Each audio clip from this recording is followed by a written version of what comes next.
Hey guys, how's it going? My name is Justin. And I'm Aniyah. And you're watching episode 56 of DangIT Productions. And as you can see, we changed locations of the podcast. We are filming in Aniya's room in the apartment. Because it's going to be in the living room. It's going to be a lot more spacious and have a decent amount more lighting. Yeah, do you guys have more lights? Let's see what we got. We can use the light from the kitchen, the ceiling fan. And then, like a week? Like next Saturday we'll have it? Yeah. Okay. Yeah, we'll be fine. Yeah, so this is just like a temporary setup. Mm-hmm. And as you can see, there's two posters, and you actually can't see like the Wanda posters like up there of all the different like One Piece characters. Yeah, matter of fact, they're like kind of angled. Yeah, they're kind of angled, so you can't really see them in detail. But yeah, Aniya's really big on anime, and he actually has a topic for us this time around, and that is the decline of anime? Question mark. Yeah, right. Yeah. Dot. And maybe Gabe and Steven in the other rooms will chime in. Right now, they're just kind of chilling out, and that's cool. Yeah, right. All right, so what is it? It's freaking. I guess it's Hideaki. I think that's how you say it. Hideaki Anno is the guy who made Neon Genesis Evangelion, which I haven't really thoroughly finished, but I know the guy earned his reputation for all the crap he did in that series. But what is it? He's saying that because of there's a decline because the industry is like not as like the structure to it isn't as good as it should be. So let's see. And what do they mean by that? Like what is it? I know there's not as many Japanese animators, which is necessary towards it. And from what I remember, the lifestyle of a Japanese animator, it ain't good. It ain't cool at all. Because before I saw this, I heard that Japanese animators can be on the brink of like vomiting and just tiring themselves out just to meet a deadline for like the animation too. And I haven't finished the series, but I remember a while ago that I started watching this new anime where it kind of embodied the lifestyle of mangakas and animators trying to meet people in order to get stuff done. There was this female animator. She had She had a really good reputation. So it would usually be like, I guess, these assistants from different companies going to get her attention. If I find the name, I'll say it. But the last episode I saw, she was trying to meet a deadline, and she was like running herself ragged to where like she I think she passed out at the end of the episode. But that's not cool, man. I mean, like, there's a bunch of people that give advice. Well, I mean, not advice. I'm saying they give like insight for people who like anime and stuff, like how it's going. Like this guy named for Neverworld, he's the guy I found out about it, where like people are running themselves ragged and they're not even making the necessary funds to live like appropriately in Japan. Not to mention an increased birth rate. Yeah. Wait, what's that have to do with this? Economics? The economic structure, all that stuff. So I kind of throw stuff like out of the loop, I guess. Especially whoever's having an increased birth rate. If it's a Japanese animator and he's making that salary, it's gonna be kind of tough to support his kid while it's already tough ahead of him. It's not fair at all. So let's see, the death of anime. Well, they keep saying death, but decline is more accurate. It will be within 5 to 20 years, and it's unavoidable. And he said it's only a matter of time. Matter of time. Because there's always like. Yeah. There's always like a pressure to like be better as far as like animating. So you have to, and that requires a lot more detail, I would guess. Yeah, because a lot of people like to see like stuff that's really flashy. Yeah, it's super flashy and a lot of like fluid motion, that kind of stuff, which would require more effort to make and more time. Because it usually I see that in series, but if anything, it's probably series that go on for like 20-something episodes. Like there's Chinibio. There's Gurren Lagann, I guess. They're like 25 episodes, 26. Yeah, what is it? Freaking yeah, well, it's Trigger now, but Gainax, they did Fully Cool, and you look at the animation style of theirs, it's like really fluid. Like all the stuff that they do in like the ridiculous scenes, like let's see when Haruko, when she first came in the scene and hit oh crap, I can't believe I forgot his name. The main guy, he got hit with her moped, and like every framework you see into going to that scene, that's a lot of effort to do, because even seeing people going at like what I think the national frame rate is 24 rates per second, that's a lot of work to do, and they have to meet that, I'm guessing, within the week that each episode comes out or whatever it is. I just know it's staggering work, and it's not fair. It really isn't. I was just thinking about like how we filmed the pizza intervention, pizza addiction video at 24 like frames per second. Yeah, right. So imagine drawing each and every detail of that. Each and every detail Per second. And I think it's multiple animators that do it, because you got the background artist. You have and you could tell sometimes too when you see like an episode and then probably maybe a different episode shows up and like kind of like the facial features of characters look different. That's like a totally different animation style, or a group of people or one person. It just takes a lot of effort for people to do. And I mean, not to mention people can like really just pick at it. Like during one of the fight scenes in Naruto when Pain was taking over the village. Oh yeah. Yeah, and Kakashi was like, I think it was Kakashi fighting, and they had a close up of Pain, and for some reason the animator forgot to animate like the piercings like between his nose, and so it was just like a straight like blank face. Oh really? And people were like, I see right? that. Yeah, see, we always catch like those little instances because they got to focus in on detail to make sure it's like consistent. Yeah. Also, like the fight with like the full like the six tails of Naruto. Funny. Yeah, dude, the stuff they lacked on. My pain is greater than yours. His face was like hella mushed to the side, right? It was hilarious, dude. I mean, like stuff like that, like it makes it dynamic and a lot of interesting. But like the details, like holy crap, that's not possible. But man. Oh god. They try to do their best to like meet the quota and make sure the art is just as interesting, which is what I understand, because I tried my hand at animation and that is tough. I go what is it? I started at the average, the 24 per second. I mean, the only one I had was that DS. I probably should. Yeah, I don't know if he let me borrow it because it's just been a minute. But Nolan let me borrow a DS and had this what is it called? Sketching kind of thing? Yeah, it's a sketching program on the Nintendo DS Lite. It's something note. I know that, but I was animating on it and I was like, man, this is pretty tough. I mean, it's fun to do because I'm like eager to see what I'm doing, because to be honest, I didn't even plan it. I just jumped right into it. So stuff for people to do, even if they have it planned, is still like a lot of work. So it's not really fair, hopefully, to where like the industry just puts people on like hold like that, to where the decline is making people just like quit their jobs and not having as much animators as necessary. But what is it?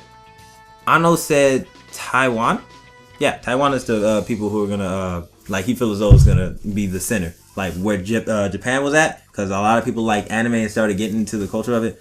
That's where Taiwan's gonna be. They're gonna be the one to step in until Japan's resurgence shows up. So they'll be like the animators right now. I know that for Legend of Korra, it's an American cartoon by its definition, but it was animated by I think Korean animators. Yeah, you know what? I forgot the name of it. Is what the studio Miri? Oh, it's Mir. I think it's Mir. Cause what is it? They the studio Mir. They did. Oh my god. From what I remember, they did what is it? The season 4 of what's his face? Yeah, it was Studio Mir. But they did season 4 to freaking Boondocks, and that was atrocious. But I do like the animation style. So that's really good. That's in South Korea, right? South Korea, South, North, some crap. Yeah, South Korea. Korea. Yep, and it started in 2011. So it's pretty recent compared to like Toei Animation and all those other people in Japan. They did Legend of Zelda, and they did Avatar, of course, too. Like the last Airbender, and 2014.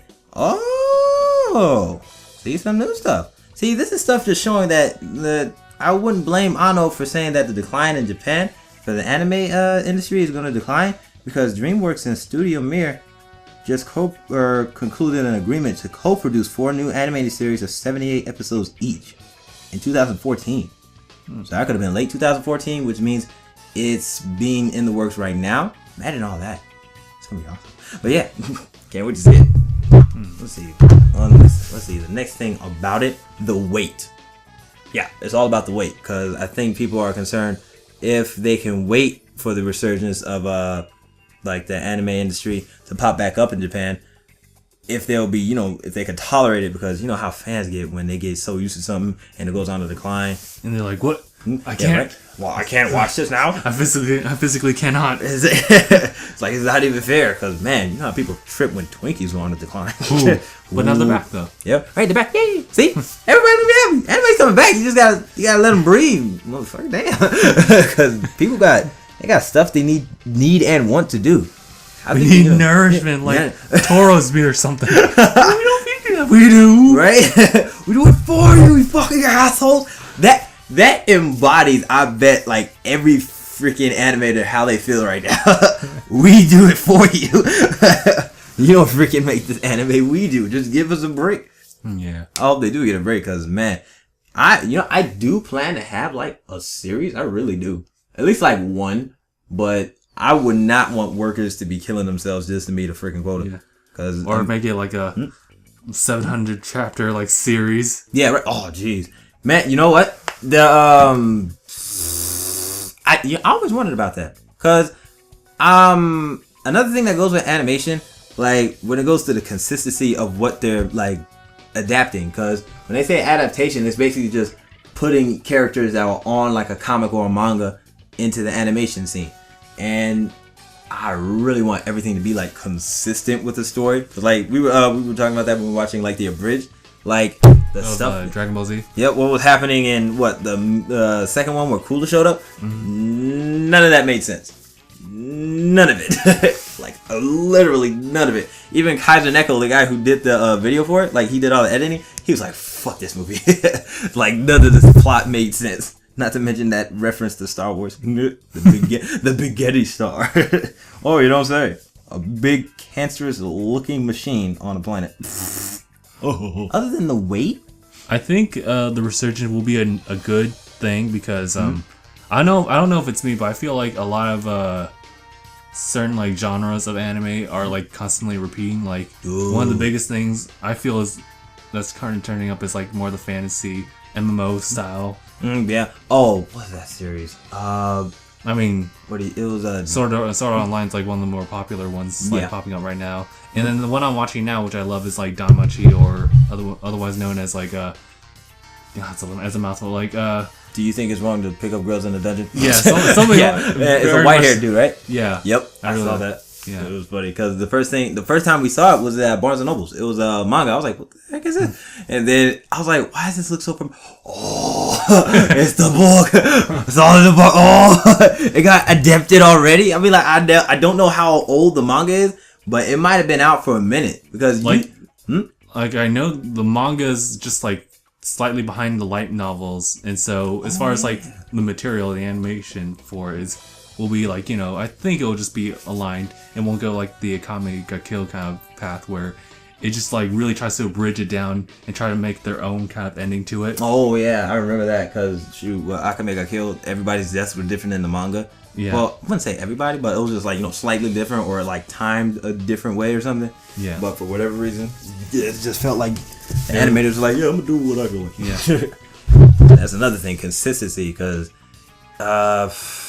you like when you want to see something that you favorite in manga, like animated, it's kind of it's kind of like what you see with like movies too, with Hollywood, like comic book readers. Like because you have to fit it in within that time frame. Yeah. You so can't like fill in every single detail, so you have to make things work and connect. And a lot of people, especially like comic book / manga fans, are just not like really pleased with that. Yeah. And so you just hear a lot of people complaining about it. Mm-hmm. So I try to like, the best way to look at it is like, oh, just see it as a different story, or how it could have went in this, you know, perspective. And honestly, like any kind of advice is to watch the animation, or just the animation first, and then read like the core material later, because like, for example, if you watched all the Harry Potter movies but you never read the books, you'd probably want to watch the movies first and then read the books. So you'll probably get like more like background story, or at least uncut stuff. Yeah, right. Oh yeah, instead of being like underwhelmed by you know what the movie gives you. Yeah, because matter of fact, there's some scenes in One Piece that they changed in the anime. Like, let's see, first scene I remember, Luffy was he was hit with like I think it's called a chakram, like those ring blades. And like he got hit in the back of the head and pulled it out, and like a decent amount of blood came out. But in the anime, he got hit in the mouth but caught it and just only got like a cut in his lip. So they had to like, I guess depending on the audience, like the demographic they want to hit, they like kind of lower some of the stuff they show. I'm like, I wouldn't blame you.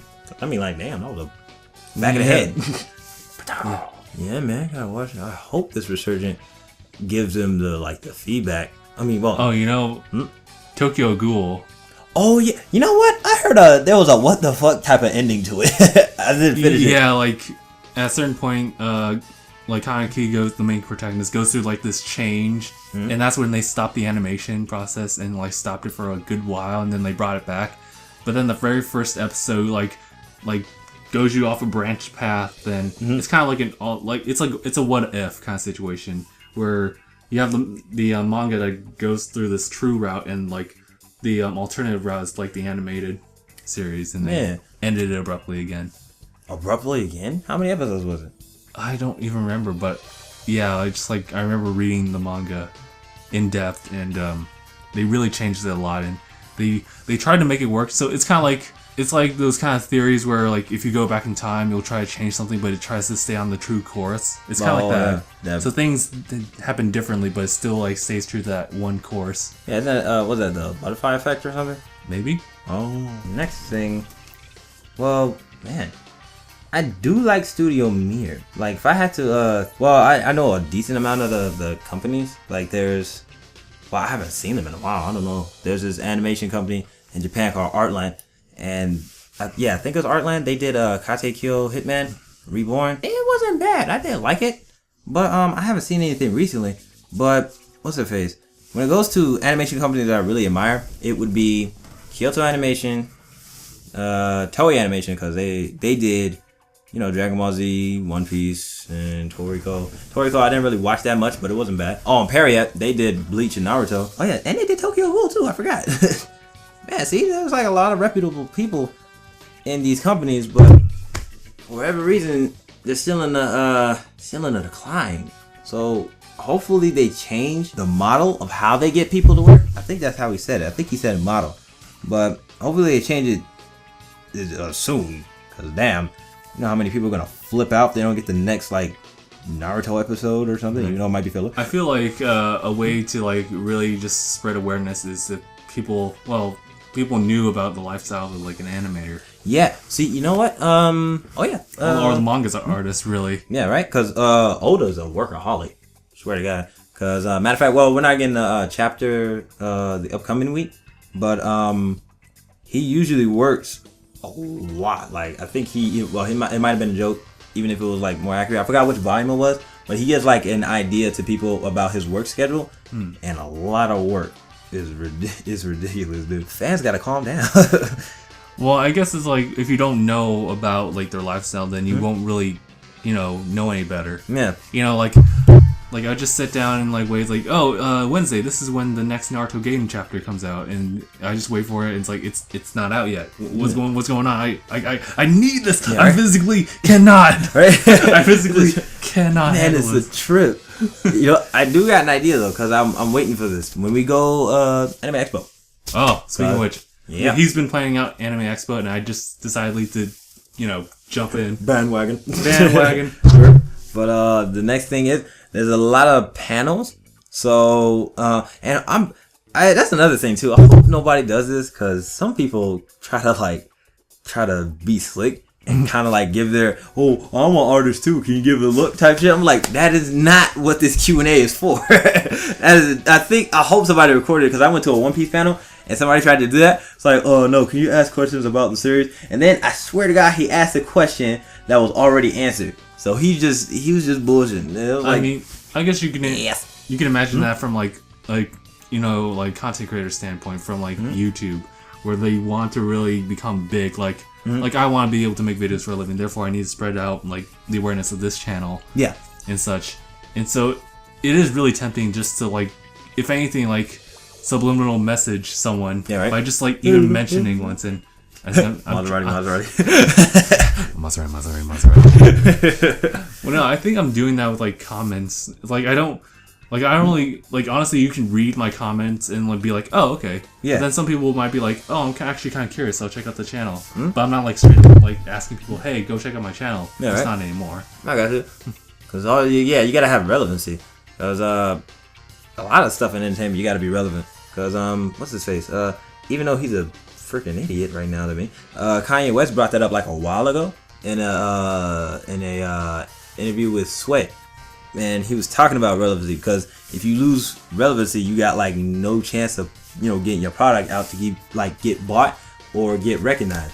Or unless you're PewDiePie. You can just do whatever you want. PewDiePie, dude, I swear to God, PewDiePie, and I don't think he just does like let's play type stuff, right? It doesn't. He doesn't really do that anymore per se. Yeah, I think more over like, remember he did The Last of Us like playthrough, and that was really good.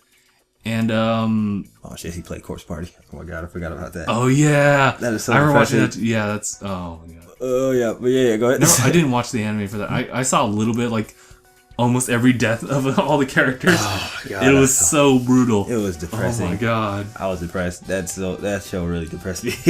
I don't even think about it. Yeah, right. All right. So yeah, but stuff like that, remaining relevant. I guess I got an idea towards that. Cause let's see. I know. Oh yeah, I forgot about that. But what's his face? Dealing with that, just right now, I have an idea. Is really just making your own product, like even t-shirts, because that's the first thing I'm gonna do. I got I've been working on designs. I even redesigned the logo to my series. It's just a little more effect because it's on a computer, so you have a better chance of doing that. But all you have to do is just Anime Expo, to let you get your own booth. So dealing with places, depending on the convention and who would let you do that. Like what they got, VidCon, is it out here? VidCon, shoot, I'll have to look that up. Right, because I think it's out here. I mean, like a bunch of YouTube stars that go there too. Yeah, I think it's LA. I was thinking of I think it was Playlist Live, and that's in Orlando, Florida. Oh crap! I know it's somewhere in Florida. Yeah, I think. So just like whatever you can travel to is better. It's like a better chance of doing that. And of course, you have to save up money, because I'm pretty sure there's a form. Of course, there's a process of getting your booth, but depending on how stockpile you get, and how many people are willing to help you in that situation too.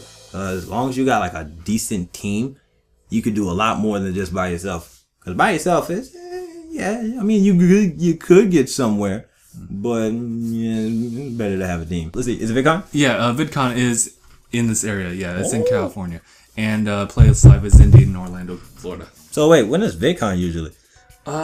We had it. I keep forgetting the date, but yeah, we had it. We already had it this year, I believe. Oh, it passed already? I think so. Jeez. I should really, fact check myself. Yeah, because I'm hoping, like, I want to go to VidCon at one point. Me too, but they talk about how it's like, it's really like a fangirl, like cluster F. Oh wow, really? What kind of, really? because the last time I remember, like, YouTubers had to be escorted. They had to go through like the back gates and whatnot just to make, because like there's just so many people waiting in the lobby. Oh my God, really? So first they inaugurated like July of 10 to 11, 2010. Okay. The year following that was like July 29th to 30th. Oh. And then for 2012 it's June 28 to 30. 2013 is August 1 to 3, so it does change. Dang, it varied like a month. It looks like Anime Expo is always in July, but they went to different months. Yeah, Comic-Con is very consistent. Let's see, not just the not just the anime industry, but any industry just needs a break. But I understand, like, if something that big takes a break, depending on how far it goes, people are gonna start losing a lot of interest in it, or, well, not the diehard fans, but if they start losing interest at some point, it's gonna hit them heavy. And plus the prices too. Almost forgot.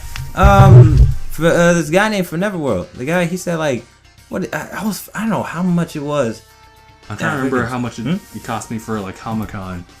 Oh crap! How much did that cost? I wish I remember. I think I paid back like my cousin because he bought like all like the tickets. I think I owed him like $100 or something like that. Jeez. And that's for like 2 days, I think. 2 days. Wow. Wait, how long does it usually go for? 4. It's like a preview night. Oh, preview night and then the 4 days? Yeah, so it was like, yeah, preview night's like Wednesday night and then like Thursday, Friday, Saturday, Sunday. Oh, so that's basically like what... I guess every convention does it, I guess, because that's what Anime Expo is doing. They have their day 0 for you to get your stuff early, and then the rest is the second to the 5th. So we're almost running out of time, so I thought it would just be a fun little question since we're talking about like anime. What kind of anime would you want, or genre, I guess, would you want to be like interested in making if you had all the materials and skills to do that? Anything revolving around adventure, because freaking Oh, One hell Piece. yeah. Dude, freaking One Piece is my all-time favorite. But Dragon Ball Z was the one that got me into the anime in the first place. So that's what we were watching when we were younger. Besides like Rurouni Kenshin and stuff like that on like Toonami, Outlaw Star and all that good stuff. But adventure, like when it comes to like the concepts of shows, is really about how character development goes with it too, because I think that really makes a good story.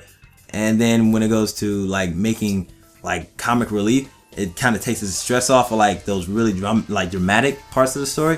That is like really cool to me when it goes to One Piece. Yeah, so friggin' Dragon Ball Z first inspiration, but friggin' One Piece is always an inspiration source to me.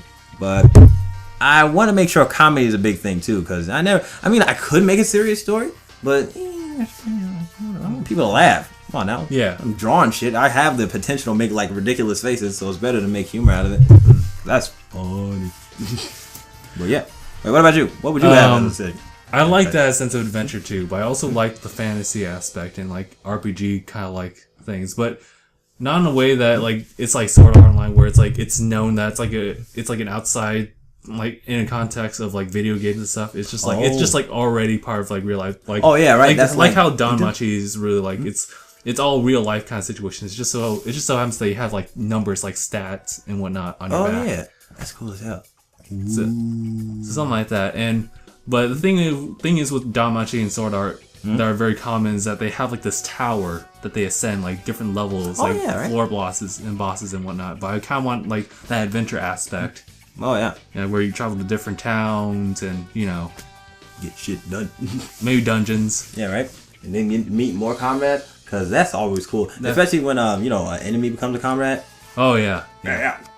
Vegeta. Oh. Vegeta. So any kind of closing statements about like the decline and resurgence of anime? Shoot, I'm waiting for the resurgence because I'm gonna be in the anime industry by then, and I want to treat people decently. Because not only do I understand, like even if I'm not like a professional, just animating, like putting my like some time into it, that is stressful. So you gotta feel for those people. I'm trying to I'll do my best to put awareness out there for animators and too. But yeah, like using social media, like taking a photo of like your desk, your workspace, right, dude. And then not to mention, whenever I find a chance, because I know they have articles on it. Like I think there's Japanese animators that live in like internet cafes. They don't live in houses because of that stuff. Whoa. Yeah, and the increased birth rate. Economically, that's gonna drain people. But yeah, decline. It might even be necessary for them to just have that impactful resurgence that's gonna come back later. But yeah, it's gonna be fine. Whatever works out, because I know they're gonna make a good comeback. Mm-hmm. I think that the decline in animation or just anime, I think that'll be a good thing as far as like just kind of giving people like space to like think of like new genres and whatnot. And pretty much we'll see something different other than another fantasy style MMO. Yeah, anime, because even though I like DanMachi and Sword Art, I think that's enough. Yeah, right. Oh, you know what? Here's the thing I don't like. That's kind of getting annoying sometimes. The physics of freaking fan service and boobs and shit. I mean, like, that's funny and all. You can throw a joke in it, but like, bruh, she could like step to the right and them things sway for like 2 seconds of unnecessary movement. Doesn't make sense. But yeah, it doesn't. It's gotta stop. The boobies. You see, you put more time into actual movement of people's legs and shit. Boobs wouldn't be such a problem. We'd be fine. You gotta focus on the animation of like arms. Yeah, the arm and shit. But this thing, I woke up from a pirate ninja dream to hear a conversation about Goku.